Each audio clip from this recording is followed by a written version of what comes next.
अगर आपके लिए इंडिया का मतलब सिर्फ एंडलेसली फार्म्स और ग्रीन फील्ड्स हैं, तो आप बड़ी पिक्चर मिस कर रहे हैं। एग्रीकल्चर डोमिनेंट है, पर क्या यह अच्छी बात है? चलो डिग इन करते हैं। सीए अनिल कुमार जैन की बुक के अनुसार इंडिया का एग्रीकल्चर पर स्ट्रॉन्ग फोकस उसकी इकोनॉमिक ग्रोथ को स्टंट कर सकता है। यह रहा रीजन 40% से ज्यादा इंडियंस एग्रीकल्चर में काम करते हैं, पर यह हमारे जीडीपी का सिर्फ 15% प्रोड्यूस करता है।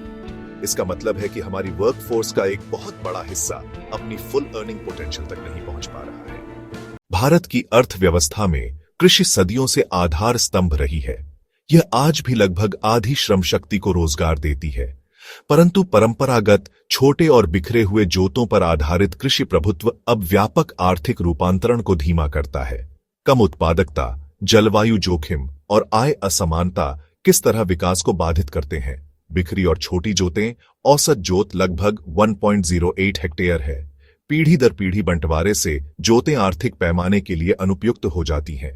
पुरानी तकनीक और कम मशीनीकरण, अनेक किसान अभी भी पारंपरिक औजारों पर निर्भर हैं। मानसून निर्भरता, असामान्य वर्षा, सूखा और बाढ़ उत्पादन को अस्थिर करते हैं। भंडारण, कोल्ड चेन, ग्रामीण सड़कों की कमी से फसल कटाई के बाद भारी नुकसान होता है। प्रतिस्पर्धी बाजारों तक सीधा जुड़ाव सीमित है। बिचौलियों पर निर्भरता अधिक रहती है।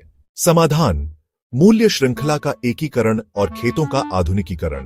गुणवत्तापूर्ण बीज, सस्ते व टिकाऊ इनपुट और पशुपालन का एकीकरण। फूड प्रोसेसिंग व वैल्यू एडिशन। न्यूनतम प्रसंस्करण से शेल्फ लाइफ बढ़ती, अपव्यय घटता और दाम बेहतर मिलते हैं। सरकारी पहले, soil health card, micro irrigation mission और किसान उत्पादक संगठनों से सुधार के संकेत मिले हैं। फिर भी क्रियान्वयन की बाधाएं, जटिल प्रक्रियाएं, अवसंरचना घाटा और जागरूकता की कमी प्रभाव सीमित करती है। अंतरराष्ट्रीय संदर्भ: विकसित देशों में बड़े मशीनीकृत खेत और कम कृषक श्रम बल, जबकि भारत में उल्टी स्थिति। आगे की राह: संतुलित, लचीला और समावेशी रूपांतरण। उद्देश्य कृषि के महत्व को कम करना नहीं, बल्कि उसे अधिक उत्पादक और टिकाऊ बनाना है।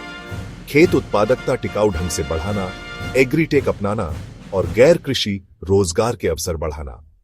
अगर हम ये कर पाए तो भारत के किसान और हमारी अर्थव्यवस्था दोनों जीतेंगे। हमारा भविष्य सचमुच हमारे खेतों में उगता है।